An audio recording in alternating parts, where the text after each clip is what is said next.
Artigo 231 da Constituição Federal de 1988. São reconhecidos aos índios sua organização social, costumes, línguas, crenças e tradições, e os direitos originários sobre as terras que tradicionalmente ocupam, competindo à União demarcá-las, proteger e fazer respeitar todos os seus bens. Podemos compreender, portanto, que os indígenas têm direito às suas terras, que compete à União demarcá-las, proteger e respeitar, que esses possuem posse permanente nas terras e no usufruto da natureza, que podem ter aproveitamento dos recursos hídricos com autorização do Congresso Nacional, que essas terras não podem ser alienadas e nem disponíveis. Os direitos sobre elas não prescrevem. Também que não se pode remover os indígenas de suas terras, somente em caso prejudicial a eles, como catástrofe ou em razão de soberania do país, após deliberado pelo Congresso Nacional, retornando imediatamente essas terras após a cessão dos riscos. Por fim, são nulos os atos que tenham por objeto a ocupação, o domínio e a posse das terras ocupadas por indígenas. Bonito no papel, mas na realidade nada de ser colocado em prática. Não é de hoje que os indígenas sofrem constantemente violações de seus direitos, onde se colocam interesses financeiros acima de seus direitos decretados como lei em nosso país, invadindo o território pertencente dos indígenas para exploração e desmatamento. Foi durante a Assembleia Constituinte, em 4 de nove de 1987, que Ailton Alves Lacerda Krenak, mais conhecido como Ailton Krenak, pensador, ambientalista, filósofo, poeta e escritor brasileiro da etnia indígena Krenak, que protagonizou uma das cenas mais marcantes da mesma. Em discurso na tribuna, vestido com um terno branco, pintou o rosto com tinta preta para protestar contra o que consideravam um retrocesso na luta pelos direitos indígenas. Esse processo de luta de interesses que tem se manifestado extremamente aéticos, e eu espero não agredir com a minha manifestação o protocolo dessa casa,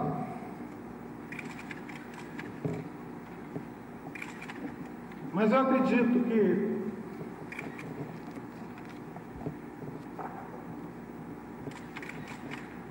os senhores não poderão ficar omissos, os senhores não terão como ficar alheios a mais essa agressão movida pelo poder econômico, pela ganância, pela ignorância do que significa ser um povo indígena. O povo indígena tem um jeito de pensar, tem um jeito de viver,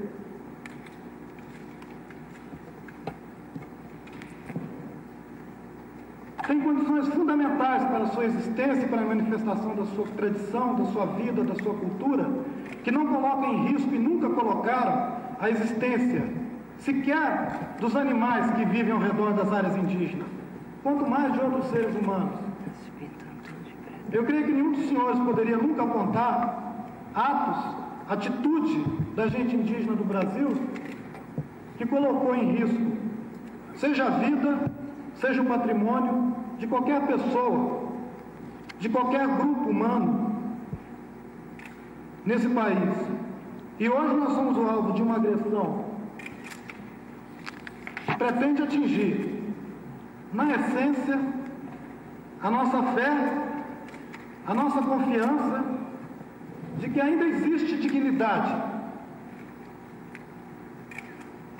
de que ainda é possível construir uma sociedade que sabe respeitar os mais fracos, que sabe respeitar aqueles que não têm o dinheiro para manter uma campanha incessante de difamação, que sabe respeitar um povo que sempre viveu a revelia de todas as riquezas, um povo que habita casas cobertas de palha, que dorme em esteiras no chão, não deve ser identificado de jeito nenhum como um povo que é o inimigo dos interesses do Brasil, inimigo, como legítimos interesses da nação e que colocam em risco qualquer desenvolvimento. O povo indígena tem regado com sangue cada hectare dos 8 milhões de quilômetros quadrados do Brasil. Os senhores são testemunhas disso. Essa não foi a única vez em que Ailton se pronunciou sobre a ignorância de reconhecer e respeitar os direitos dos indígenas. 1 de setembro de 2021, ele também se pronunciou no jornal CNN Brasil sobre a tese do marco temporal dos territórios indígenas, declarados pelo Supremo Federal STF. Ailton Krenak. Krenak, seja muito bem-vinda aqui à CNN. Eu queria de você um pouco da expectativa para esse julgamento, obviamente, mas também queria entender o que pode acontecer caso o STF valide esse marco temporal. Bom dia. Eu espero que esse assunto que já vem se arrastando há tanto tempo e que agora está coincidindo com esse julgamento, seja feito dentro dos termos da nossa Constituição de 1988, que sejam reconhecidos os direitos dos povos indígenas aos seus territórios. Caso isso seja negado, nós vamos acrescentar mais uma crise social, uma crise também envolvendo a questão ambiental, que é uma questão séria, que envolve interesses não só das comunidades indígenas, mas do mundo inteiro, né? Ailton, tem uma discussão importante também sobre esse assunto, além do Supremo Tribunal Federal, rolando no Congresso Nacional, né? Você acha que pode sair alguma coisa de lá também? Você acha que é uma discussão importante de ser acompanhada também? Porque, independentemente da decisão do Supremo, o Congresso dá sinais de que vai querer mexer nisso de algum jeito, né? Bem, o que está em julgamento, na verdade, é se o que está sendo proposto em torno dessa questão da terra indígena Xoclém, em Santa Catarina, vai incidir sobre essa longa discussão em torno do marco temporal. O Congresso quer pôr termo nessa discussão porque ela já se arrasta há muito tempo e ela está causando prejuízo social, ambiental e um dano político grande para o Brasil.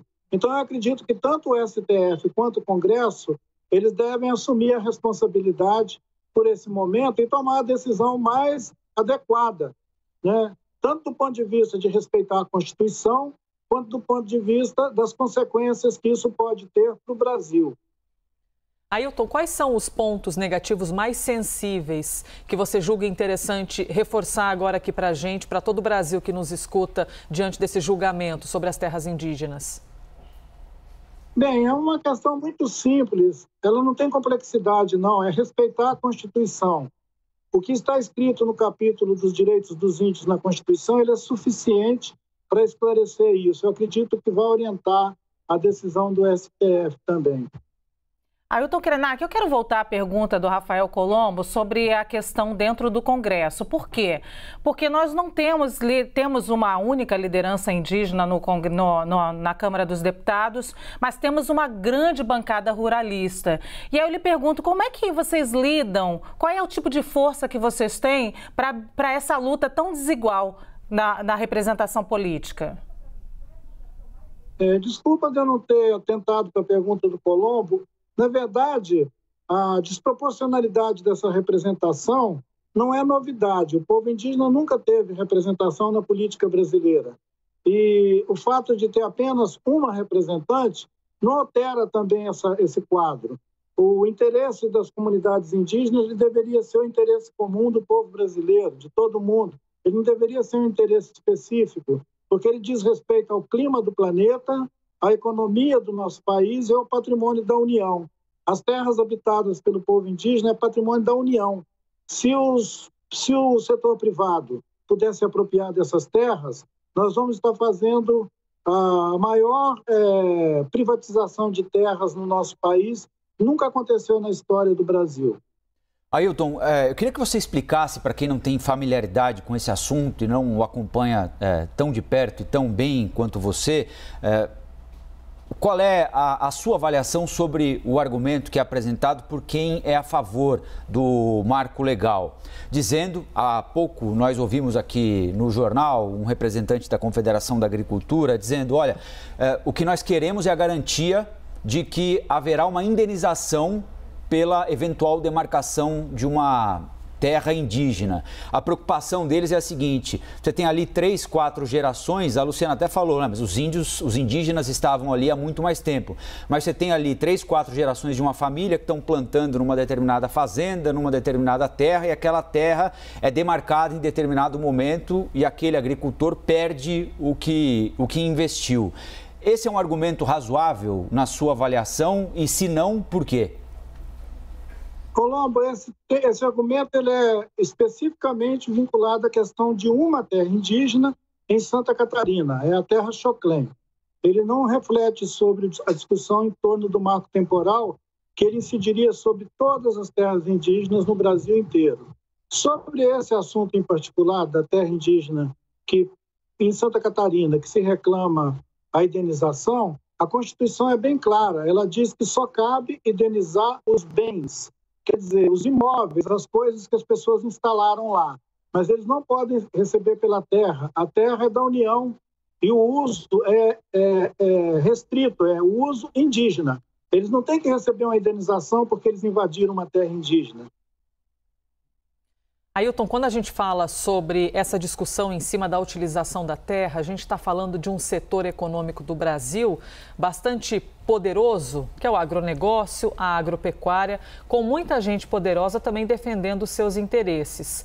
Só que quando a gente fala da valorização, da utilização da terra por meio dos povos indígenas, a impressão que a gente tem é que é preciso argumentar muito mais com as pessoas para que elas compreendam de fato a importância e quando ouvem questões econômicas envolvendo o agronegócio, são questões mais normalizadas. Ah, tudo bem que use mesmo, é dinheiro, é benefício para o Brasil. Por que essa discussão se arrasta há tanto tempo e é tão difícil fazer as pessoas entenderem o valor da terra para os indígenas, muito além do que apenas um ganho econômico? Talvez seja uma questão cultural também, porque nós somos ainda um país de mentalidade agrária. A maioria das pessoas pensam a terra como propriedade mesmo. Isso aí é uma coisa da cultura brasileira. Os povos indígenas entendem que a terra é um bem sagrado e que ele não tem que ser apropriado por nenhum particular. Ele tem que ter um uso comum. É por isso que as comunidades indígenas têm o uso coletivo da terra, não é o uso particular. Um indígena não pode vender um lote, um branco pode vender um lote. Por isso que eles entendem a terra como moeda, capital, como coisa de troca. É uma coisa cultural, Larissa. Eu não sei como que a gente vai superar isso. Ele faz parte da história do Brasil. O fato de existir um poder econômico brutal, manipulando a opinião pública e pagando botando matérias pagas nos jornais para defender seus interesses, denota uma falta de ética e uma questão grave, porque nós temos uma economia apoiada na falta de ética, e isso é muito vergonhoso. Ailton Krenak, ainda há pouco você falou sobre o apelo mundial que essa questão tem, que não é uma questão só do Brasil, é uma questão do mundo. Vários relatórios que falam agora de desmatamento, e eu digo isso porque o mundo está de olho no desmatamento no Brasil, apontam que apenas 1,6% desse desmatamento aconteceu em terras indígenas, ou seja, a população indígena tem uma grande contribuição para esse apelo mundial. Como vocês se articulam mundialmente, além das fronteiras brasileiras? Bem, não é uma difusão iniciada agora. A questão dos povos indígenas e o meio ambiente, ele está nos relatórios da ONU desde a década de 90, desde a ECO 92, que tem um acompanhamento sobre a evolução climática, sobre a questão ecológica em territórios indígenas, unidades de conservação, parques nacionais. E, comparativamente, as terras indígenas conservam mais biodiversidade do que qualquer outra unidade de conservação, onde é exigido guarda-parque, investimento, infraestrutura, e o povo indígena faz esse trabalho voluntário de proteger a biodiversidade do planeta, e isso se tornou, de certa maneira, uma empatia ampla, global, E o agronegócio no Brasil vai perder muito negócio lá fora se ele continuar hostilizando as terras indígenas de uma maneira tão burra. De acordo com o site de notícias G1, a tese do marco temporal dos territórios indígenas defende que apenas as terras que já estavam ocupadas na ocasião da promulgação de Constituição de 1988 podem ser reivindicadas por indígenas. O Supremo Tribunal Federal, STF, começou a julgar se demarcações de terras indígenas devem seguir o chamado marco temporal. Por esse critério, indígenas só podem reivindicar a demarcação de terras que já eram ocupadas por eles na data de promulgação da Constituição de 1988. A discussão põe ruralistas e povos originários em lados opostos, e o ex-presidente Jair Bolsonaro é favorável à tese. A decisão pode definir o rumo de mais de 300 processos de demarcações de terras indígenas, que estão em aberto no país. Indígenas de todo o Brasil acamparam na esplanada dos ministérios em protesto contra o marco. Eles promoveram manifestações pelas ruas da capital federal. A demarcação de terras indígenas é um direito garantido pela Constituição Federal de 1988, que estabelece aos indígenas o chamado direito originário sobre as suas terras ancestrais.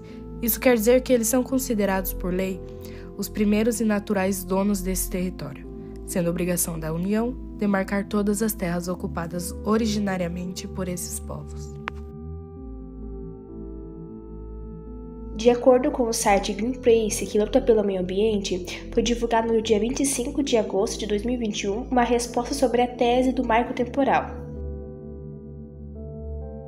Estamos vivendo a maior mobilização da história do movimento indígena no Brasil.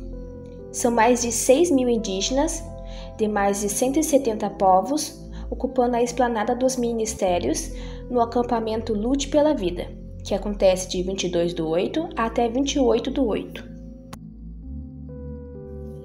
A mobilização foi motivada pelo julgamento do STF sobre o recurso extraordinário RE 1.017.365, o chamado marco temporal, a ser retomado hoje, dia 25/8. A tese do marco temporal estabelece que apenas os territórios já ocupados até dia 5 de outubro de 1988, a data da promulgação da Constituição, poderão ser demarcados, sendo ainda um caso de repercussão geral, ou seja, a decisão tomada nesse julgamento afeta todos os povos indígenas do Brasil. Significa que o que está em jogo é o reconhecimento ou a negação do direito à terra dos povos indígenas. O que temos é duas teses em conflito: a teoria do indigenato e o marco temporal. Teoria do indigenato entende que os direitos dos povos indígenas e as suas terras anterior e criação do Estado brasileiro. Assim, cabe ao Estado apenas demarcar e declarar os limites do território. Essa teoria considera todas as exploração, genocídio e a violência sofrida pelos indígenas antes de constituir no Brasil, e serve como apoio aos direitos territoriais indígenas no Brasil. Marco temporal, também conhecida como teoria do fato indígena, propõe uma reinterpretação da Constituição de 1988, a fim de restringir os direitos constitucionais dos povos indígenas. Uma vez que o marco temporal apenas considera território indígena as terras já ocupadas em 1988, não observa o fato de que antes disso, indígenas eram tutelados pelo Estado e não podiam lutar judicialmente por seus direitos. Essa teoria enfatiza e legaliza as violências que os povos indígenas sofreram, especialmente durante a ditadura militar no Brasil.